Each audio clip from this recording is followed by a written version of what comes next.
We're here in town because of Jerry Brown is convening this Global Climate Action Summit, where he will pose as a climate leader for the entire world to celebrate him. And we will make sure that people know that he's not actually a climate leader, but there is an opportunity for us to make him be one. Woo. If you're interested in getting involved in that campaign or hearing more, talk to me afterwards or look at Brown's Last Chance. But we're taking a break from the Climate Summit to talk about slap suits today because this is so important. We're so lucky to have Monika Bauerlein from Mother Jones here with us today. Monika is going to interview a number of individuals who have been slapped so that you can hear firsthand what is it actually like to be slapped.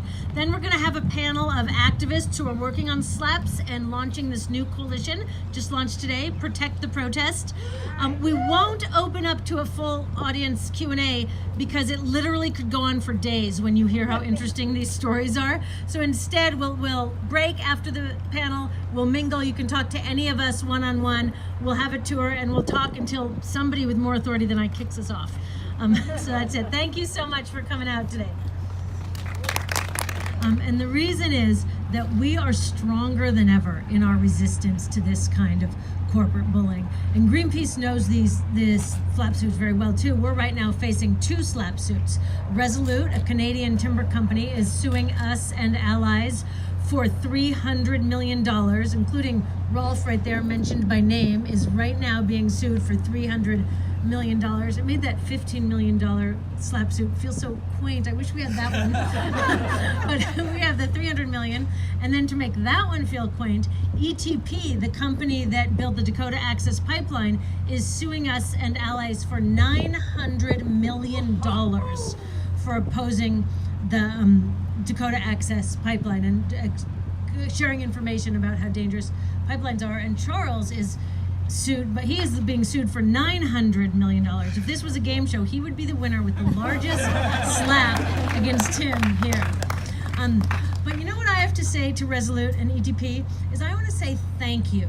I am so grateful to these companies for kickstarting the mother of all movements of resistance that has come together to fight these things. Other speakers have said enough is enough. It used to be individuals saying that. We are all united in saying that. Last January, we had a meeting in Washington, D.C. where we invited anybody who wanted to help figure out how to resist these. And at the end of this 2 days of intense planning, we asked, who here wants to do this? Like, we thought maybe this is where the protest was born. We said maybe we should start a task force. We said, who here wants to do it? And everybody raised their hand. That's common in activist meetings. The next part is not common. Then we said, we have no money. Who here wants to do this even if we have no more money? And 5/6 of the people raised their hands. And I said, we have the energy here. We have so much to resist these slap suits. We have the truth. We have our constitutionally protected rights. And that is so important. Sandy said that, quoting Jim, is it doesn't matter if we did this or not. It matters that we are allowed to do this. This is science-based, constitutionally protected activism, and our planet and our future depends on it, and we will not be intimidated, and we will not be silenced. The third thing that we have the truth, we have our constitutionally protected rights, and we have each other. And that is where our greatest power lies. So if we can commit to have each other's back when we get slapped, eventually this strategy will stop working for these corporations. We decided at this meeting that we had, if anybody is slapped, we will all pile on to that campaign.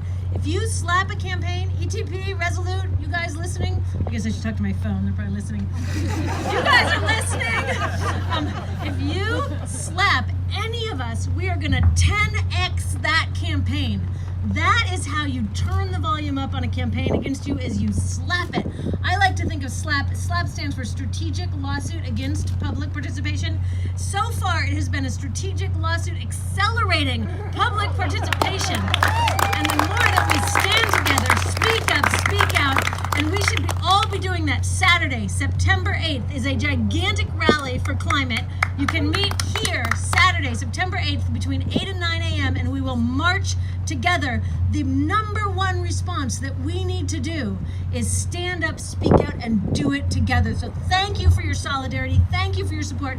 Thank you for coming out here. You know, Greenpeace has for 45 years been fighting to protect the climate, protect the ocean, protect the forest, protect the people and the animals that we share it with. Now fight for is the right to continue to do those fights. And we will fight with everything that we have, because what is at stake is everything that we love. So bring it on. We are strong. We are together. We are not going to be silenced. Come on, Sandy. It's always the women that have the, you know what. First, I just want to say that I'm amazingly grateful to hear about this process and to know that other people will have this coalition, this task force behind them. And so I would like to personally say thank you for doing all this. And my question really is, what happened I mean, how did it all come from when I couldn't find anybody to even talk to about what this meant to this point? I mean, what was the process to get you guys to really jump on and all pull together? I mean, I know it's the big lawsuits, but there had to be more behind the scenes to what was going on, and I'm very curious. Thank you. That's such a great question. You know, gives us a little bit of the historic arc too. I think that one of the things contextually that's different now is the moment that we're in.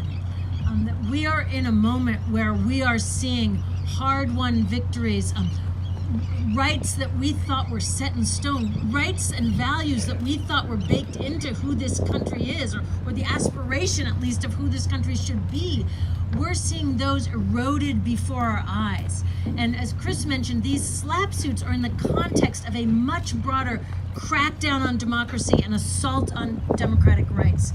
And a healthy democracy is a precondition for a healthy environment.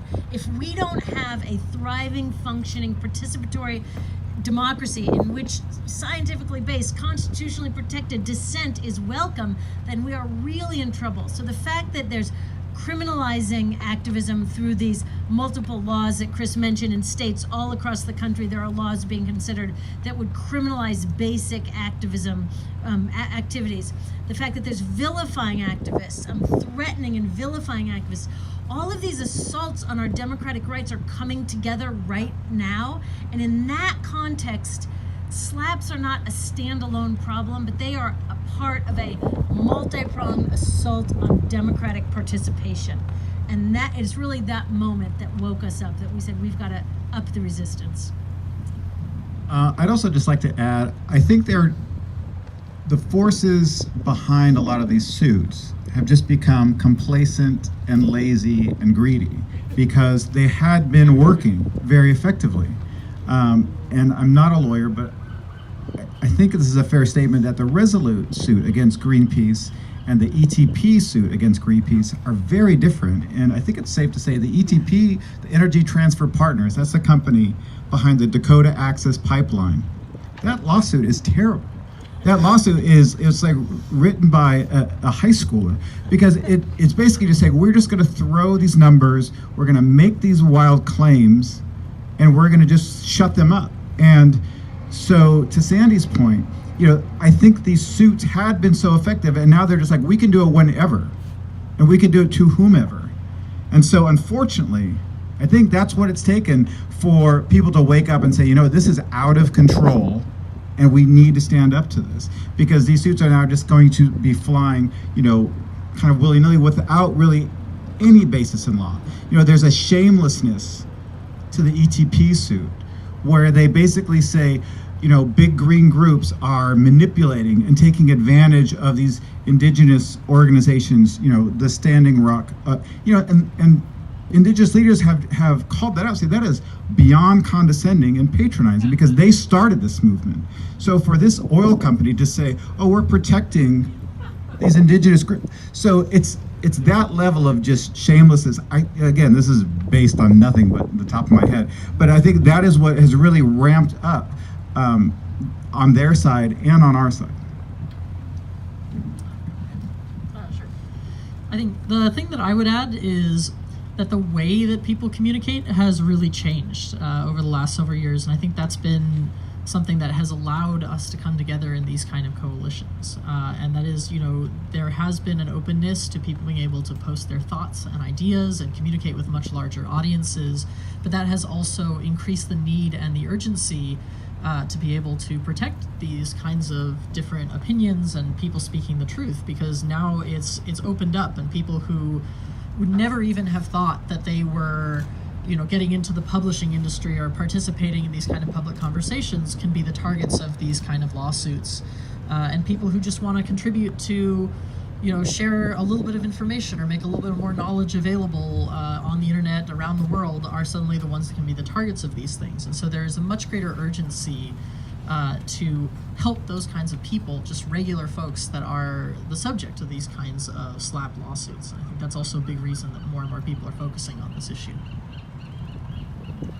Yeah, I'll agree with everything everyone has said. I think a lot of people who had sort of put their activism had been dormant for a long time now consider themselves to be active activists again. Maybe either even protesting every weekend or have been for 2 years now. And so I think this brought home a lot of the urgency to people sort of very personally. And I think with the lawsuits that Greenpeace was part of against some of the large organizations, if there was a mistake they made that I think really lit a fire under those groups, was that a typical slap, they're actually going to sue individual activists who aren't connected to any source of resource. But here they actually sued organizations that had networks that recognized that they had a responsibility and a duty to actually step forward and organize, because the individuals who were sued with them, and one of the lawsuits, they even sued a slogan as well. It wasn't even an entity. That's another story. They sued Earth First, which isn't an entity, it's just a slogan. But then in the same way, they've now had to sue a lot of individuals. But they realize that we as the organizations who obviously work, we have an obligation to actually make sure that there's a structure in place to support all the individuals who don't have groups around them all the time. Thank you. I think this is actually a really fantastic place to leave it, except I just saw Charles put up his hand. So as the $900 million man, you deserve the closing question. Yeah, my question is actually towards you, since you said you work directly with Wikipedia, and the era we're in with the whole fake news craze, and especially threats against companies for the content they're putting out. We've seen a lot of people, I know a few of the presenters already spoke on that.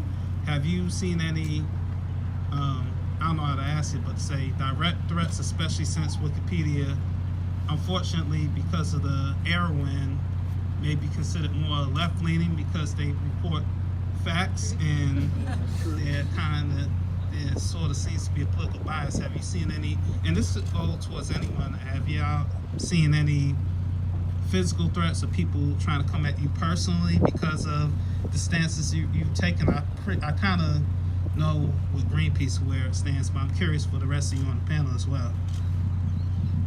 That is such an amazing question. And, as many of you know, this morning somebody rammed their truck into a television station in Dallas, shouting high treason.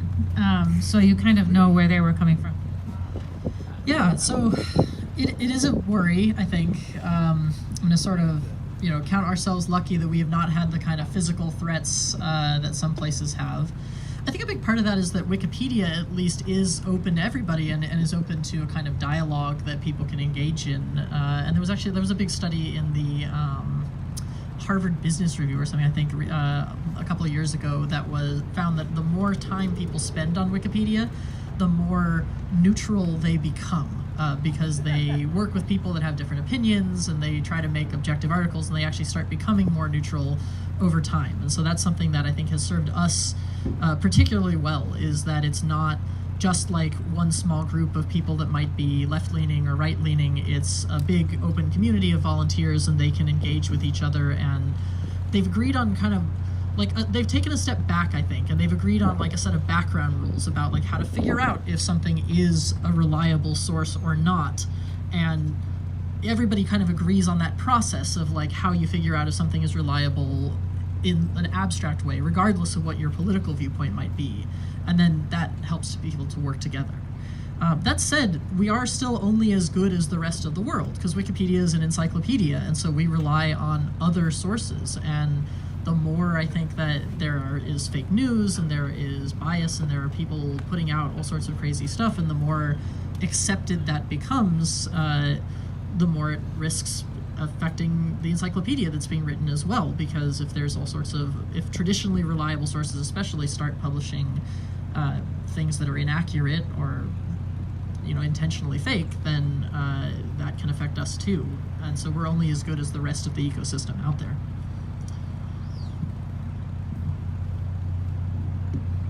Anybody else want to chime in? That's let's move this to the informal part of the conversation, so that all of you can wrap yourselves in a few more layers and indulge in a few more snacks. Go ahead. One question. Bob has a question. My question. My question is, throughout the country, there are civics isn't being taught any longer in a lot of places, and can you see the correlation between, they say we're being dumbed down. If we don't have a basis, my history is a juvenile delinquent, but I did have a basis, honestly. But I had a basis. The civics put a foundation, and I'm wondering if you see the threat, or does that frighten you?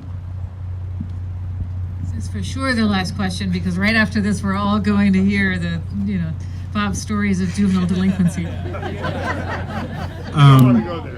Much like Scott Pruitt was installed at the Environmental Protection Agency to gut it from the inside out, Betsy DeVos at the Department of Education has been gutting education to the benefit of corporate and charter and for-profit schools.